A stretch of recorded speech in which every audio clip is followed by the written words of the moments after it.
You follow every moral rule, yet the liar gets promoted. You're considerate, but the manipulator gets the girl. Sound familiar? Welcome to Machiavelli's world. Centuries ago, he saw how good intentions backfire against ruthless players, but his solution wasn't corruption, it was strategy. Today, we're adapting his hardest-hitting principles for guys who refuse to become villains but are done finishing last. The first rule? Stop assuming fairness exists where power changes hands. Ever wonder why the rules of fairness seem to vanish when stakes are high? Machiavelli saw this pattern 500 years ago in Florence. He watched honorable leaders get outmaneuvered repeatedly by those who played dirtier. The brutal truth?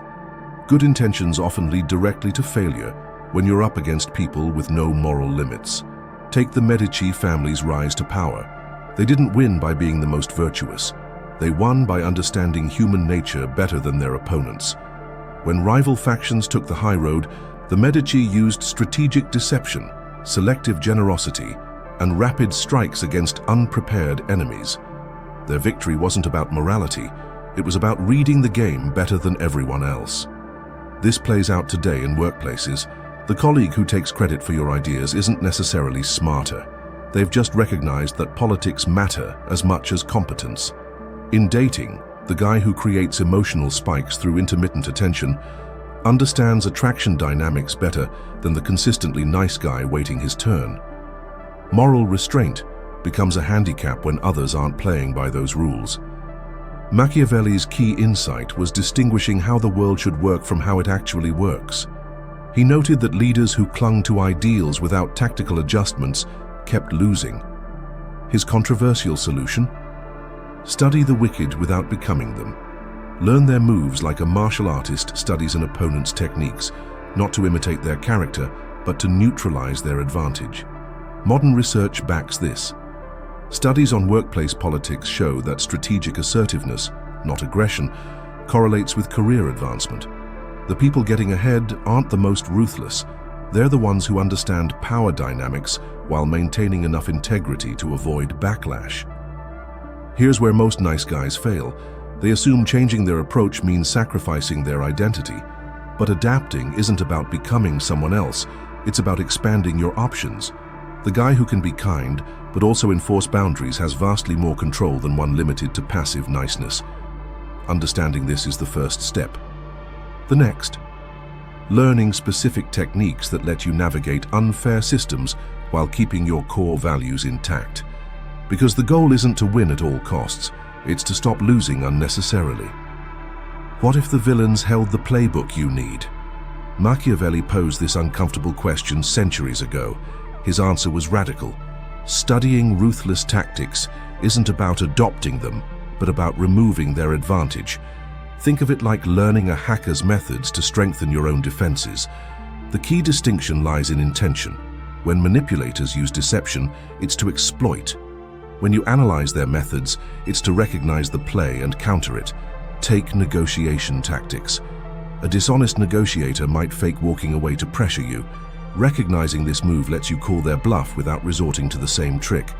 You're not mimicking, you're immunizing. Successful leaders operationalize this constantly. Consider how executives handle hostile takeovers. They don't just rely on goodwill, they study corporate raiders' tactics to implement defensive strategies like poison pills. These aren't aggressive moves, they're parity-establishing ones. In personal dynamics, it's similar. When someone uses intermittent attention to create anxiety, you don't play along. You recognize the pattern and refuse to reward it, shifting the power dynamic. 3 techniques create this balance. First, controlled unpredictability. Nice guys become predictable, always available, always agreeable. This removes all mystery. Introducing reasonable variability in responses forces others to engage more genuinely. Not being constantly reachable isn't manipulation, it's maintaining healthy boundaries. Second, strategic reciprocity. Mirror how others treat you, with calibrated escalation. If someone cancels plans last minute once, be understanding. If it becomes a pattern, match their level of commitment. This isn't petty, it's preserving mutual respect. Third, selective transparency. Manipulators thrive on information asymmetry. They hoard knowledge while extracting yours, sharing judiciously without revealing vulnerabilities to those who'll exploit them, levels the field. The payoff? You retain your core decency while no longer being an easy target. Most manipulators aren't evil geniuses. They're opportunists preying on predictable behavior. Interrupt those patterns, and their advantage dissolves. This isn't about becoming cold or calculating. It's about adding tools so you're not forced into compliance by default. The goal remains being a good person, just one who can't be taken advantage of. Now comes the practical test. Next time someone tries to pressure you with urgency, pause. When you spot guilt tripping, name it calmly.